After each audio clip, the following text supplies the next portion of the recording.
Well, is broken Britain facing a summer of discontent? The latest union to ballot for industrial action is the Communication Workers Union. Tomorrow, 115,000 postal workers at Royal Mail will vote whether or not to strike over pay, with the result due in mid-July, as well as posties threatening to down their mail bags. The CWU represents 45,000 workers at British Telecom.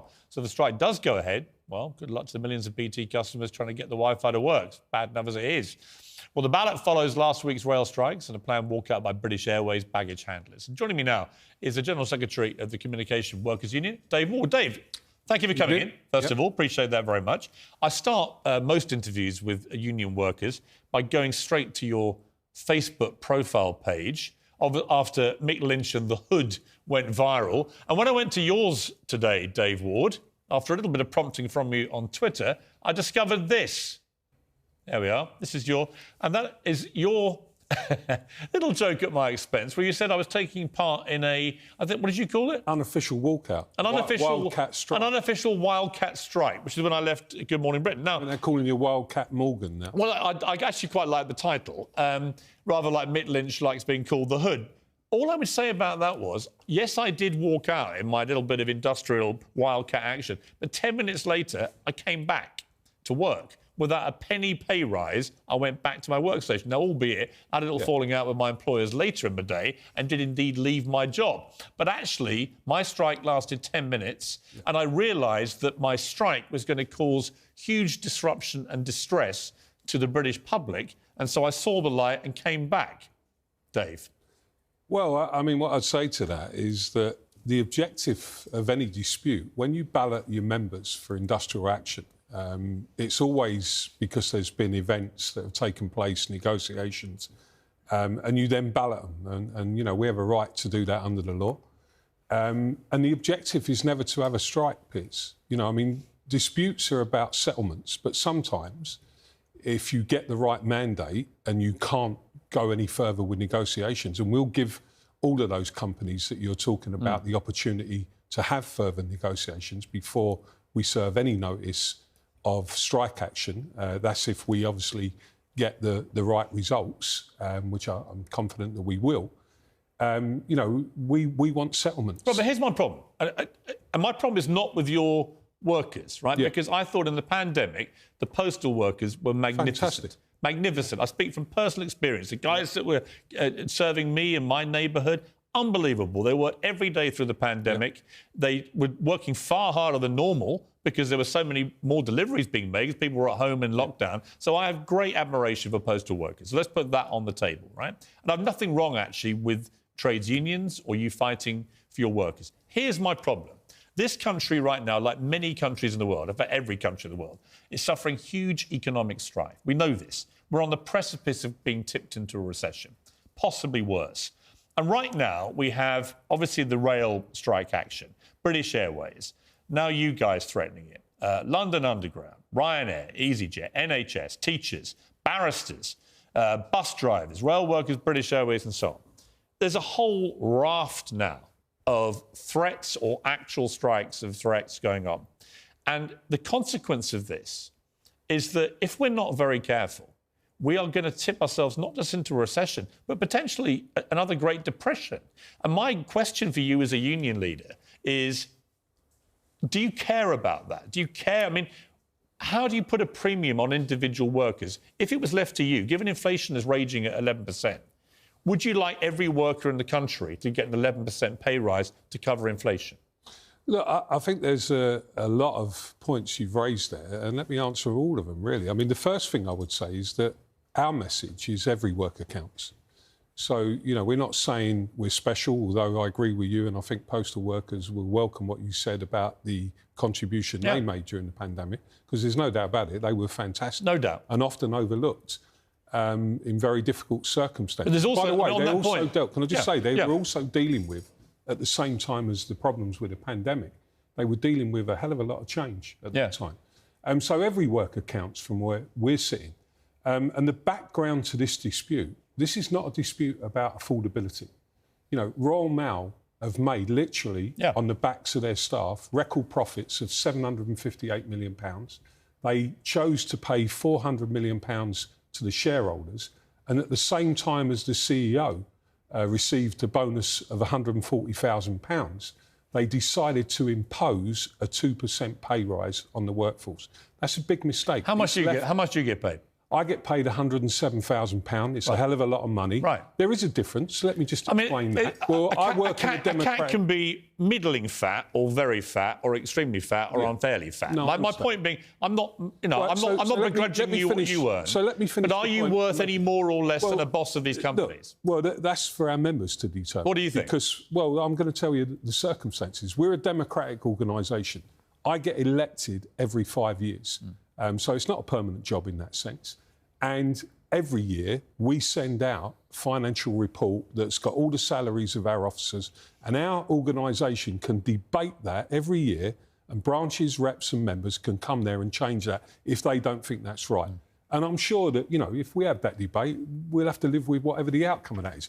Compare that to some of the people who are the real fat cats, who are on something like 30 or 40 times their workforce in terms of wages. Is that a salary number you gave me? Is that the exact one, or is that after you've deducted tax? Well, it's a salary as I know a salary. What's the total package? That's gross. That's gross. What's your total package? My total package, I don't look at the national insurance. 143,000? It's probably around that if you add pension. 143,000? I mean, here's my point. But we'll add pension contributions. I understand. And national insurance contributions. My salary is £107,000. Right. Your package is 143,000, right? I'm not begrudging it. What do you ask me the question? Well, because a lot of the union leaders are running around going, these fat cat bosses, and I'm like, a lot of people watching this who are really on the breadline and be like, well, what about you lot? You're all on 140 grand a year. I was a postal worker for many, many years. Right. And I accept completely... What were you earning then?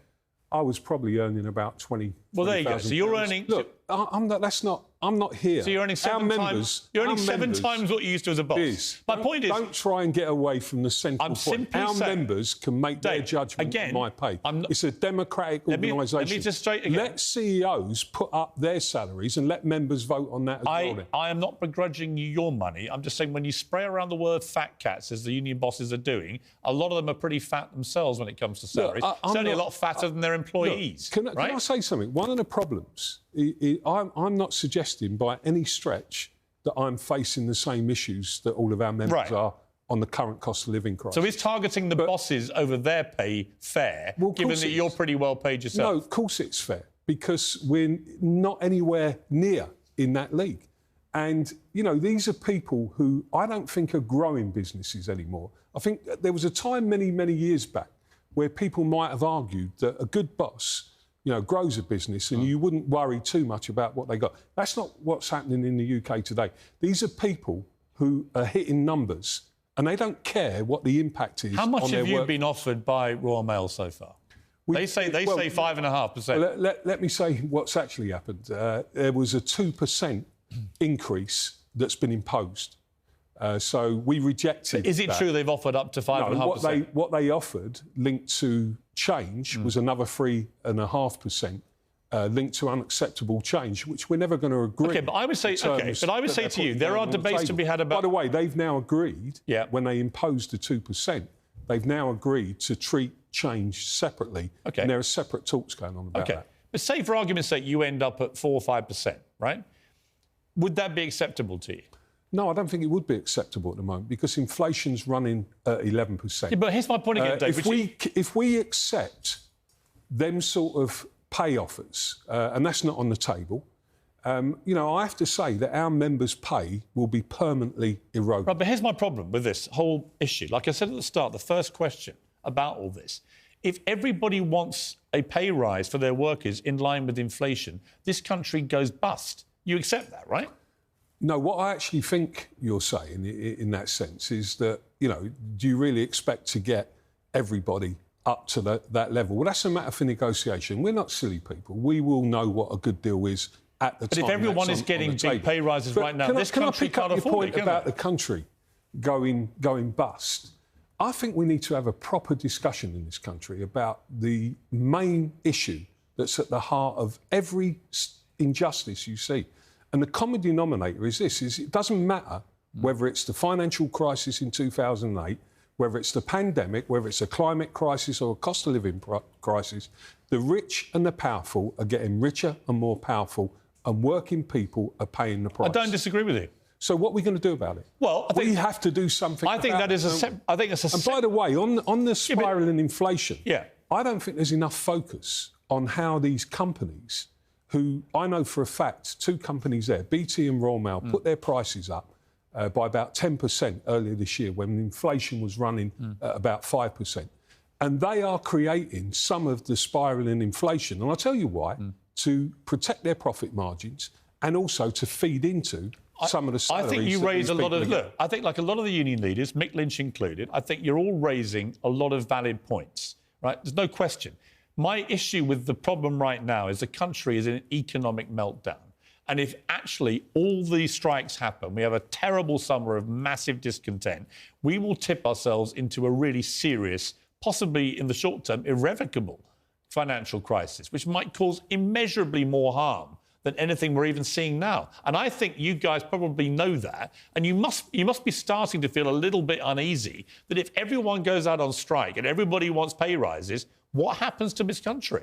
Well, look, we're not at a point where everyone's gone on strike. I believe all workers deserve higher pay in the current circumstances. It's a matter for their individual unions to deal with that. And I'll repeat what I said earlier on. No, there'll be settlements if the companies that employ these workers actually start putting decent offers on the table. Now, that's a matter for negotiation. So I think the circumstances you're talking about are unlikely to happen. But I would say to you that I do think it's time for a serious change in the UK about the whole way that we think about the world of work, the way that the economy is rigged against working people, and including that, you know, the injustices and inequalities that are growing in society. OK, We've got to do something about it. You know what, Dave? I don't disagree with you. And I think working practice is changing. Join our union, Piers. Well, be a good start. I support unions. I don't see it. But I support responsible unions behaving responsibly on behalf of their workers. I'm just worried at the moment about the greater, bigger picture for the country. This country cannot afford to start giving everybody massive pay rises. And if everyone goes out on strike without getting one, we're going to be up a creek without a paddle. Do you accept that the country can't afford the inequalities that are growing at the moment? So let's agree on that and let's work forward on all those things. I agree that some bosses get way too much money out of kilter with their performance. I agree with what you just said. And I agree that you should be supporting your workers as best you can. But I don't want to see everybody out on strike. Well, at least we're having a ballot. You just walked out. And we're having a good conversation. All right. And you came in, which I appreciate. Dave, good to see you. No worries. Thank you very much.